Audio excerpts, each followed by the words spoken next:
Well, good evening, sisters and brothers. My name is Jeff Johnson. I'm president of the Washington State Labor Council, AFL-CIO. We represent about 450,000 union members in the state of Washington.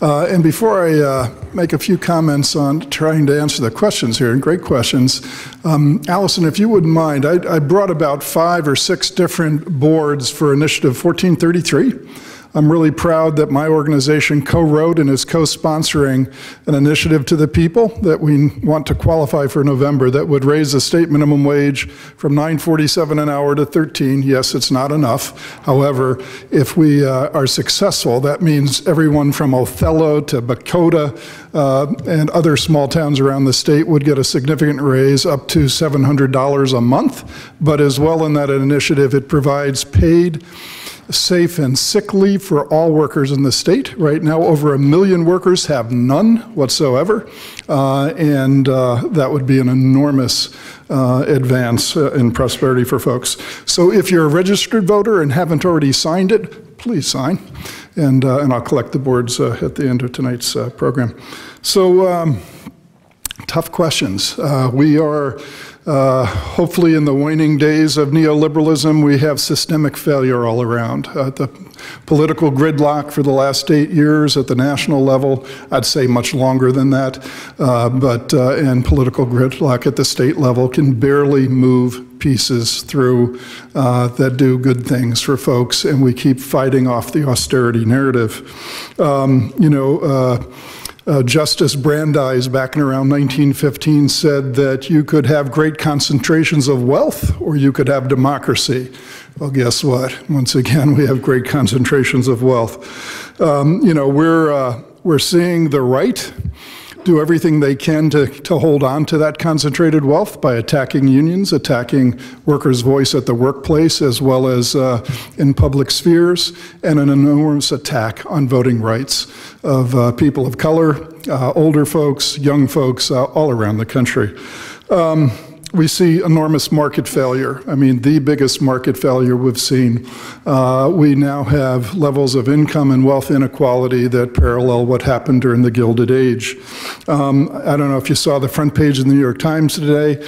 Right on the front page, an article on commodity services and goods for the elite. And they were talking about a new cruise line that's been launched, a very expensive one that caters to the wealthy, but they even divide the wealthy up.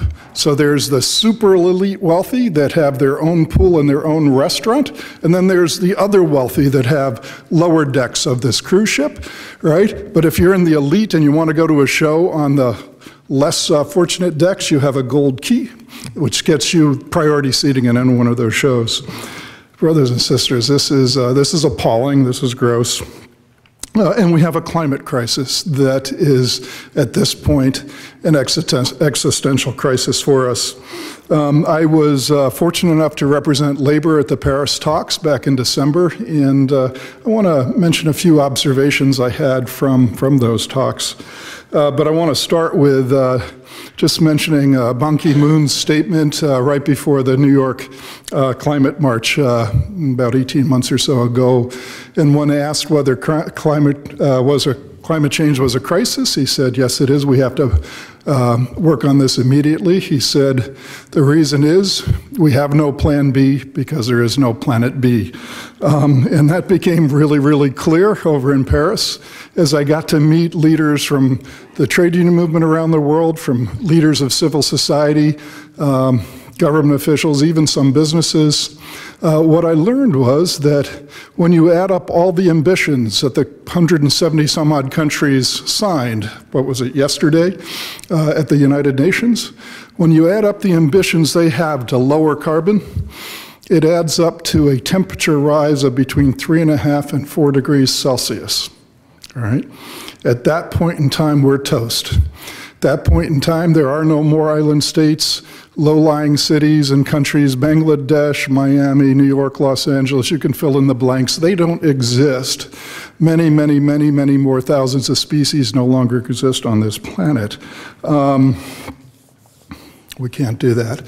Labor aligned with civil society to try to not only increase nations' ambitions, but as well to have periodic review and accountability We lost. We didn't get that language into the text. Text says keep temperatures below 2 degrees Celsius with an aspiration of below 1.5. Not good enough, and we're not on track. Second thing was financing. We worked on the issue of getting more financing from the industrialized north to the non-industrialized south to pay for climate mitigation and adaptation. And probably the most brilliant thing I heard was from a 25-year-old transit worker named Clara. And this wasn't at the official talks, it was at a talk that Jeremy Corbyn from the Labour Party in England and Naomi Klein gave downtown Paris. Clara got up and made some observations after these two luminaries spoke, and she said, and I quote, "If the planet were a bank, we would have already saved it." And it's like, wow, that was just brilliant.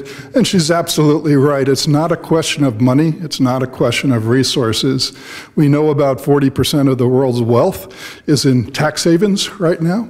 It's not taxed. We know that the investment policies of most huge commercial and investment banks are fueling the fossil fuel economy, trying to get every drop of oil and natural gas out of the ground. We know that our tax policies are such that they encourage these corporate behemoths to move wherever they like without any accountability to our country or others. This we have to change. The third thing we tried to do, and on the financing, we were unsuccessful on that as well. There is about $100 million that has still been pledged, but the world's countries are nowhere close to reaching that, and our own contribution as the United States of America is pretty pitiful at this point. The third thing we tried to do was get just transition and quality job language into the operating principles of the text. We failed at that as well. We got it into the preamble of the text, but that's the first time it's ever been there, so that's a step forward. But the sentiment that I heard over and over and over again from civil society leaders, labor leaders, was this, and I want to quote an organizer for Movement Generation down in Oakland who said this. He says, "Transition is inevitable, but justice is not."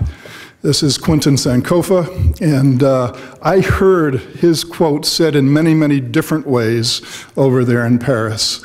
We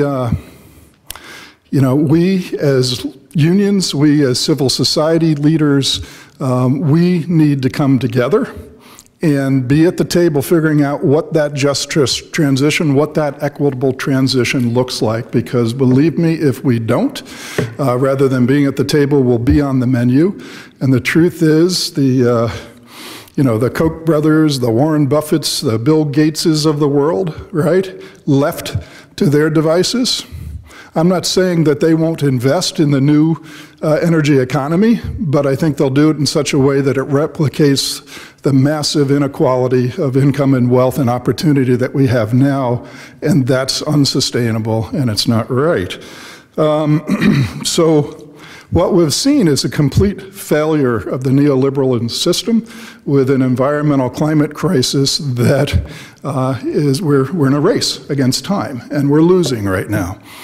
So the one thing I learned there, and I've learned from gatherings like this, is that we have to come together more than we ever had before.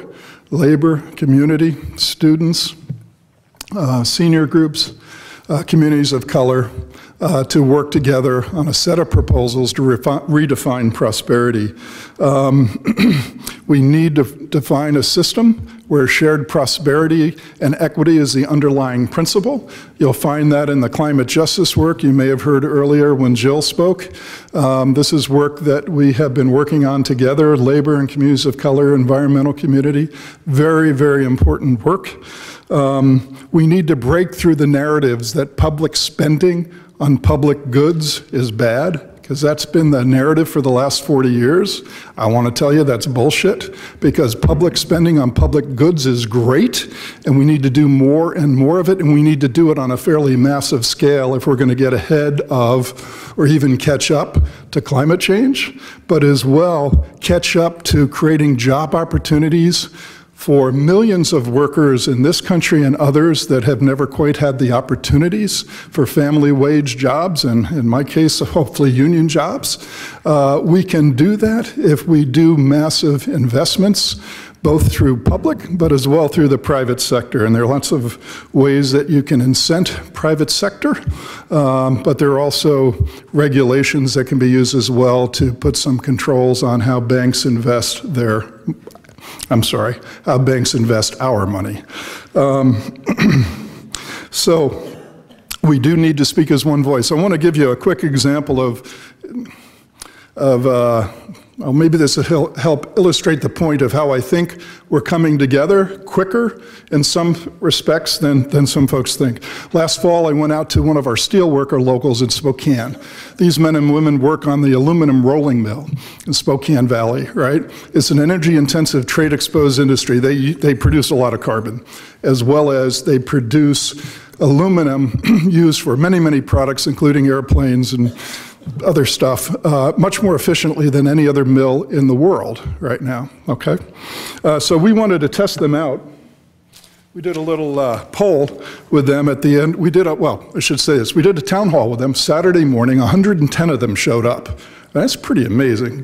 110 steelworkers giving up their Saturday morning to talk about climate, right? And I was moderating the session, and I was nervous because I thought, oh my God, I'm going to get my ass handed to me here. And I learned a bunch.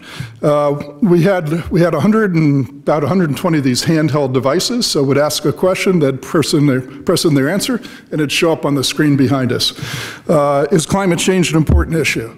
90% of them said yes, 3% no, 7% said not a problem.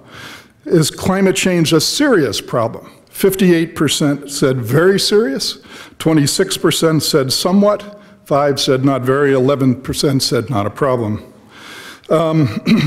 We said, should protecting the environment be a priority, even if it means slower growth and some job loss? 29% agreed, 20% said they weren't sure, 51% disagreed. So now I'm starting to get a little nervous, although between 29% agreed, 20% unsure, had we done this 10 years ago, that would have been miraculous results, right? Next question was, though, should we protect jobs, or should protecting jobs be a priority, even if it harms the environment? So drum roll, what are they going to say? 23% agreed, 62% disagreed, and 15% were unsure. So when it came right down to it, 91% of them said we have to protect both jobs and the environment, and 95% of them said unions, environmentalists, community, and business need to sit down and figure out a joint strategy on how to combat climate change. This blew me away. These are workers whose jobs could well be on the line if we invest in a serious carbon reduction regime. So, you know, if we can move workers who work in the fossil fuel industries and in these energy-intensive industries to work together in a collective fashion, we've come a long ways from where we were not that long ago, when jobs versus the environment was the rallying cry to split up labor from working with environmentalists. And I came to this state right during the spotted owl years, and that was a horrendous time to be an environmentalist in the labor movement. It was tough. It's really changed. So, almost time? Okay. So just a couple other things. There's just some thoughts I had over the course of the day. I haven't thought a lot about them, but you know, I do have great fear about job loss, particularly given the kind of economic and political narrative we have right now. If we really do move towards more massive public spending, I have less concern. However, given automation's continued frenzied pace, I'm going to suggest this. Why don't we reduce the work week to 20 hours a week? It's time. And why don't we create a whole series of community service opportunities for people to participate in? You know, you take a look around. I don't care if you talk about parks, childcare, education, you name the sphere, and we need massive investment and massive potential, human potential, to help us grow those sectors. Now, you can't just reduce people's work hours by 20, you know, and say, all right, good luck, you know, if you don't make the wage that you did when you're working many more hours. So I think it's about time we move to some form of guaranteed income and benefits for all people as a right for them being born here or moved here, the fact that they're human beings and live on this planet and in this country. You know, I just came from a Healthcare as a Human Right meeting where we brought in a national leader to talk about efforts in different states to create single-payer healthcare systems. We ought to do this. You know, affordable housing, the stuff that Shama's been working on so much, you know, absolutely has to be a guaranteed benefit for folks. You know, and we need a guaranteed level of income. And it should be from cradle to grave. It can start off real little and it can grow over time because you need a guaranteed retirement income to have the security you need. I'm going to stop there and say thank you very much for listening.